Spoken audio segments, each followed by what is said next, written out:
So one way to multiply a whole number by a decimal is to think of it as a word. So think of it as in word form. So we know multiplication. When you say 4 times 9/10, you can also think 4 groups of 9/10. So if we write it that way,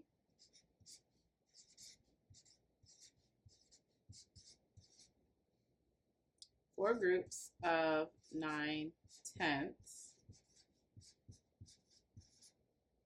We know that 4 groups of 9 is 36. So we can say is 36 tenths. 4 groups of 9/10 is 36 tenths. What does 36 tenths look like as a decimal? So if we're saying 6 tenths, our 6 should be in the tenths place. We know our decimal is to the left of the tenths place, therefore our 3 is in the ones place. So we have 3 ones or 3 wholes and 6 tenths, which is the same as 36 tenths.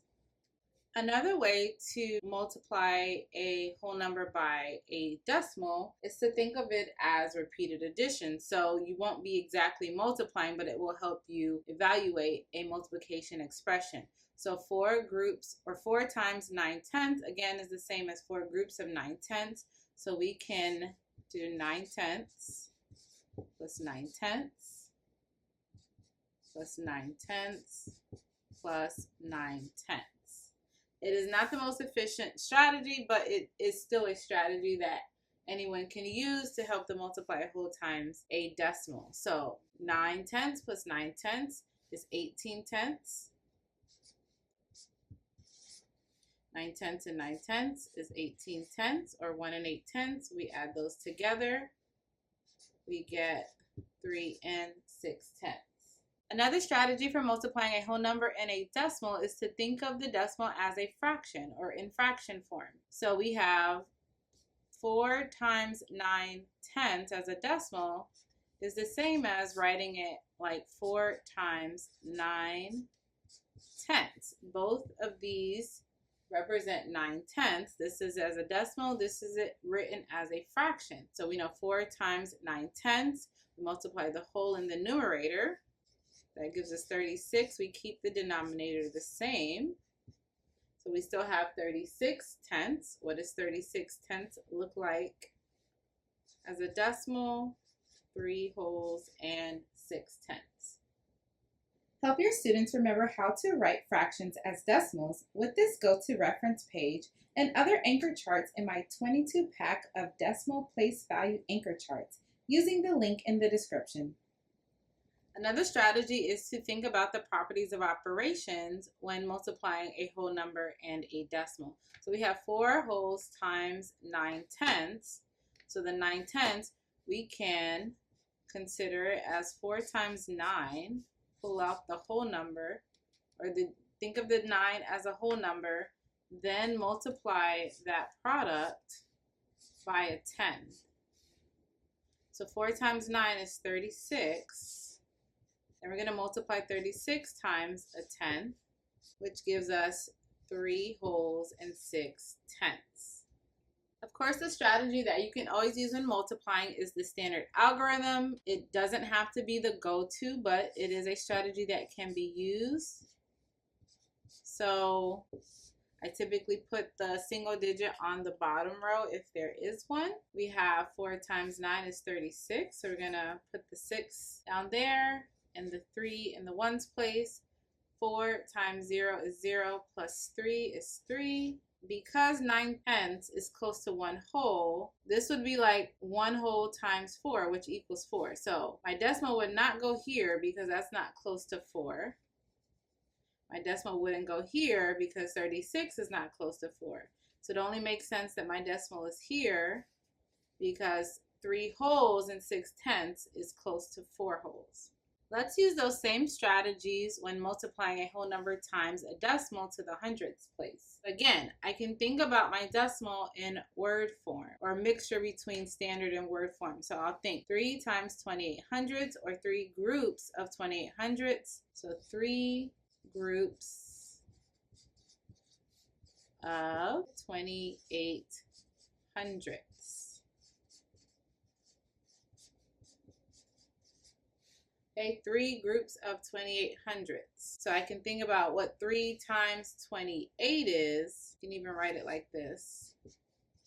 3 times 2800s,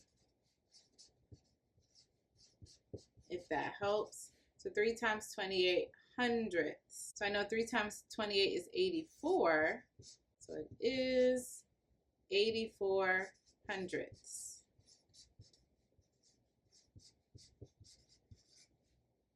How do we write that as a decimal? 84 hundredths. So my 4 is going to land in the hundredths place. So that means my 8 is in the tens place. 84 hundredths. The 4 is in the hundredths place. So 3 times 28 hundredths equals 84 hundredths. Next, we can think about this multiplication expression as a repeated addition expression.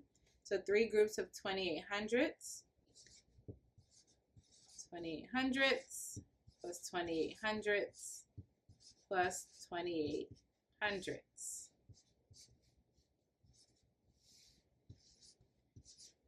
Equals 84 hundredths. Our third strategy is to think of the decimal written as a fraction.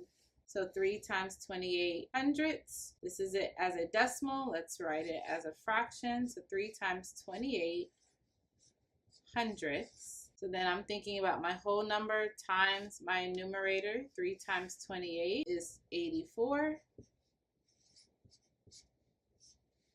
So I'm multiplying that whole number and the numerator, and then I'm keeping my denominator the same. We have 84 hundredths, or we can rewrite it as a decimal.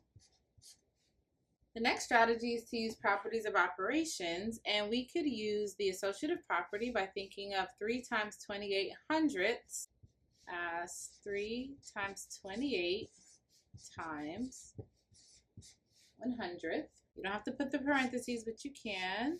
So we're going to do 3 times 28 first, which we know is 84, and then we would multiply that by 100th, and that gives us 84 hundredths. We could also think of it using the distributive property. So if we have 3 times 28 hundredths, so this is a different expression. So 3 times 28 hundredths, we can think of it as 3 times 2 tenths, because we have a 2 in the tenths place. And then we would add that to the product of 3 times 8 hundredths. So then 3 times 2 tenths equals 6 tenths. We know 3 times 8 is 24, so it would be 24 hundredths. Then we would need to add those together. We have 6 tenths and 2 tenths. That equals 8 tenths. And then we have 4 hundredths here, no hundredths there, so that's 4 hundredths. So again, 3 times 28 hundredths is 84 hundredths. So this is using the associative property. This is using the distributive property, where we broke apart the 28 hundredths into 2 tenths and 8 hundredths. And again, a strategy that is commonly used is the standard algorithm. So we can start with our 28 hundredths and set it up vertically, multiplying that by 3. 3 times 8 is 24. 3 times 2 is 6, plus 2 is 8. 3 times 0 is 0.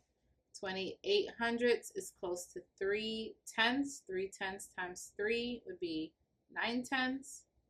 84 hundredths, 8 tenths is close to 9 tenths. Okay, so that's where our decimal goes between our ones place and our tenths. So 84 hundredths.